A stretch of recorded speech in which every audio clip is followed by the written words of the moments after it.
How nice would it be if you could wake up tomorrow and realize that you never had to save another dollar for retirement? What would that change in your life? If you knew that, would you still go back to work? Would you maybe retire early? Well, for some folks, it's not just a dream, it's an actual strategy. Getting to that point of work optionality, and it's been termed coast fire.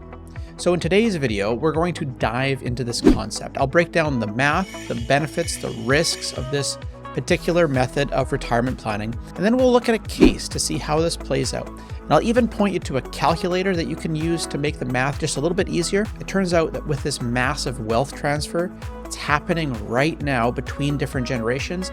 This might even be more achievable than you ever thought before. So let's dive in.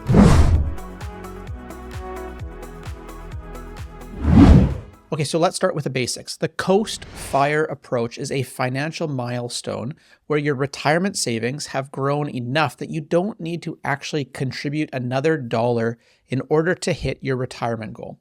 Now from here, from this point forward, your savings kind of coast on their own, right? It compounds over time until you're ready to retire. All you really need to do is just earn enough from that point forward to cover your day-to-day living expenses. Now, the idea is that you're going to essentially front load your savings, and then that's going to allow these investments to grow without you needing to make those additional contributions. When you hit this milestone, they say that you hit your coast fire number. Now, why fire? What does fire have to do with any of this?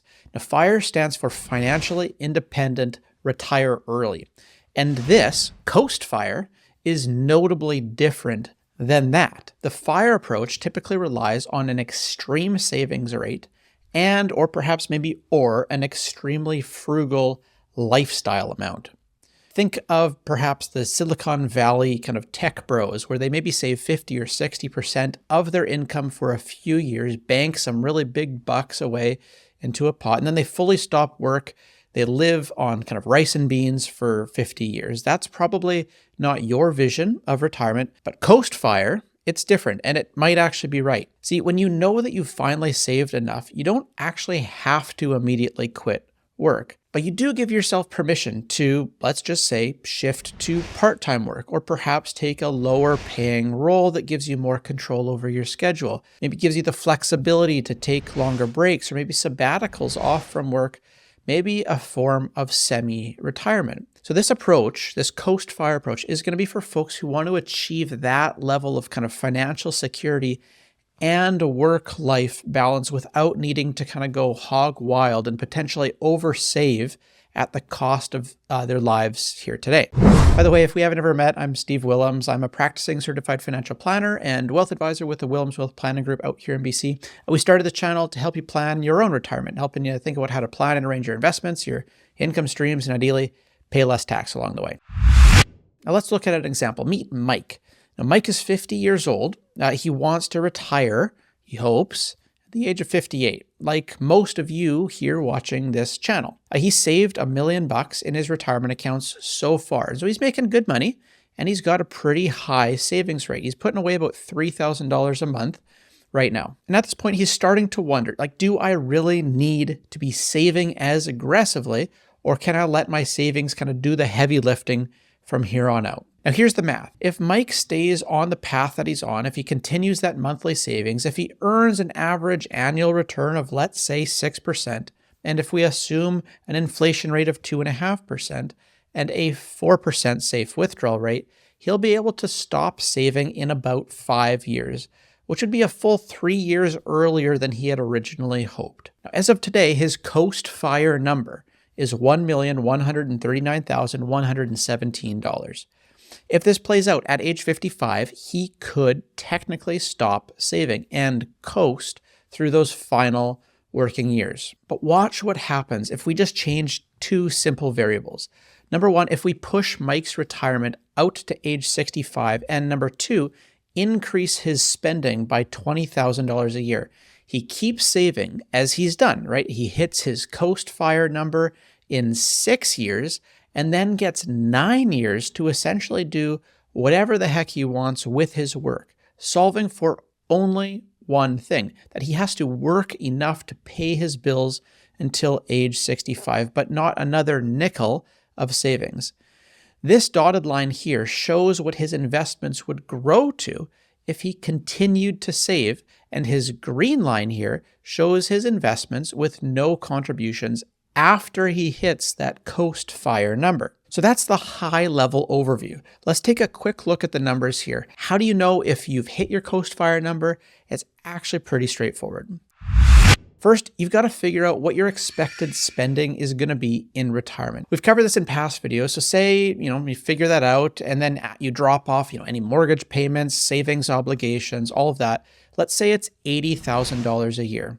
If that's your number, you would probably need about $2 million to make it through retirement. Now that $2 million figure is going to be based on the 4% rule, which is going to be your annual retirement spending divided by 0.04.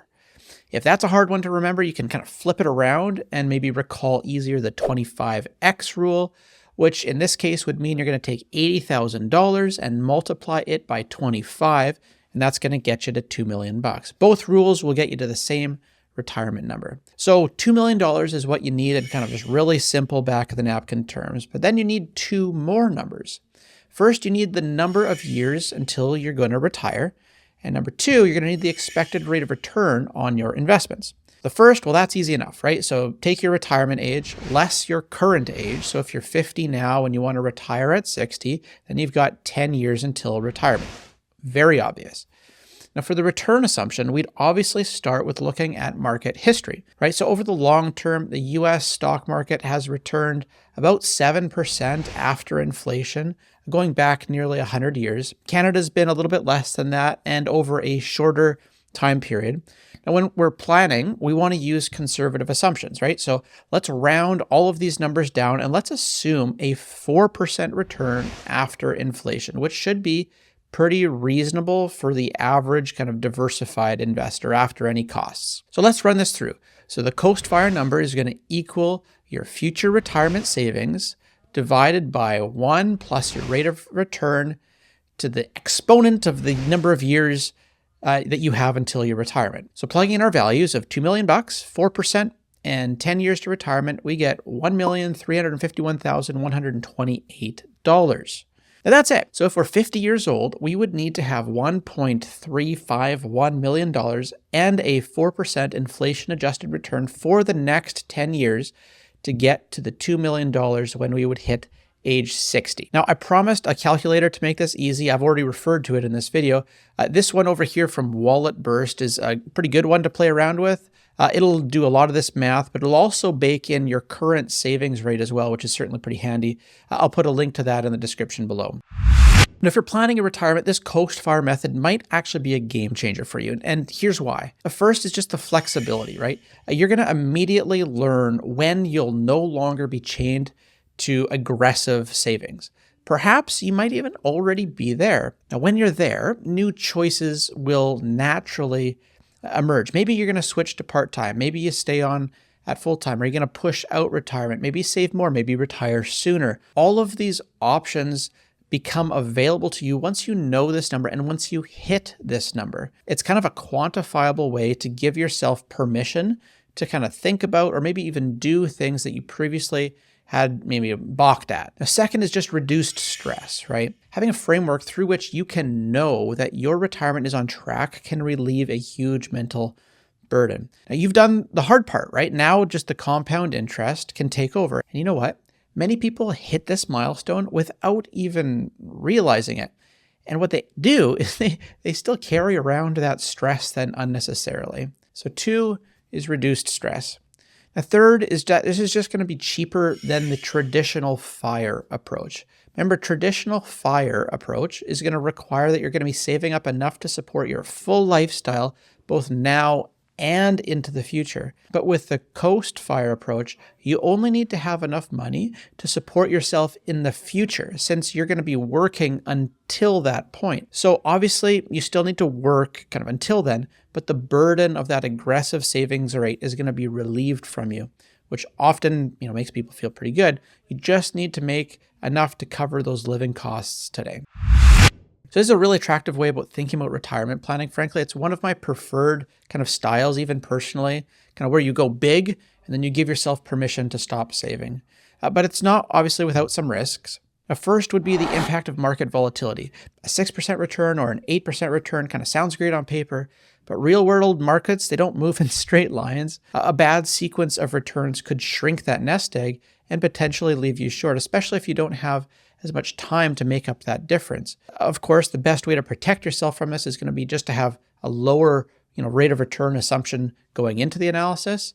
Being conservative with your assumptions here is going to go a pretty long way. A second would be your retirement spending needs. The longer you are out from actually retiring, estimating your retirement income needs decades out, it can be really, really tricky. What you think you'll want or maybe need will inevitably change by the time you actually get there. So while this works in theory, in practice, many folks are going to find that their goalposts of how they define success in their life are going to change, right? We all want nicer things. We get used to a higher quality of life, and the Coast Fire snapshot that they ran maybe 15 years earlier, sometimes it doesn't seem as relevant anymore. Now, the third would just be overconfidence. This approach, given we're kind of calculating raw, achievable numbers in many cases, can give us a false sense of security. And so it's tempting, especially if we kind of get a favorable outcome, to stop saving entirely. The better thing to do here would probably be to continue to save, but to contribute just at a lower rate. And of course, this single formula obviously isn't a replacement for a full-fledged financial plan, right? It's a rule of thumb, it's a target, it's a route marker to help you identify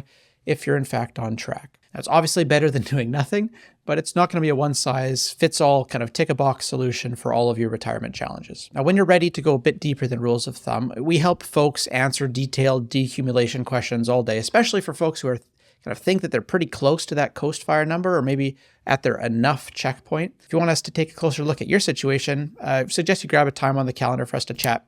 I'll put a link in the description below for you to set that up. Now, one thing that we haven't touched on yet is this unprecedented transfer of wealth that's happening between generations right now. And over the next few decades, it's estimated that there's going to be trillions of dollars that's going to be expected to move from one generation on to the next. Now, for those in their 50s right now, this is going to be absolutely massive. For many, it'll actually just be an unplanned kind of boost, right? It could drastically reduce the amount that you would need to otherwise save today.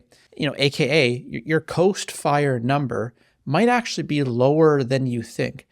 Now, the challenge, obviously, is going to be a matter of timing, right? Most transfers are going to occur later in life, often when the recipient, perhaps yourself, is in their 60s or maybe even their 70s. This means it's not always going to be a reliable enough resource for early retirees unless you've discussed and already planned for this within the context of your family unit. The Coast Fire gives us a pretty compelling framework for those of us who want to step off the treadmill of aggressive savings and focus instead maybe on the balance of enjoying life while still securing a comfortable retirement. It is, though, like most things, it's going to be a strategy that requires careful planning, kind of regular check-ins, sometimes maybe even a little bit of luck. Hopefully, though, you found this helpful. If you did, wouldn't you mind just kind of giving this a thumbs up or maybe even share a little bit about your experience or kind of journey in the comments?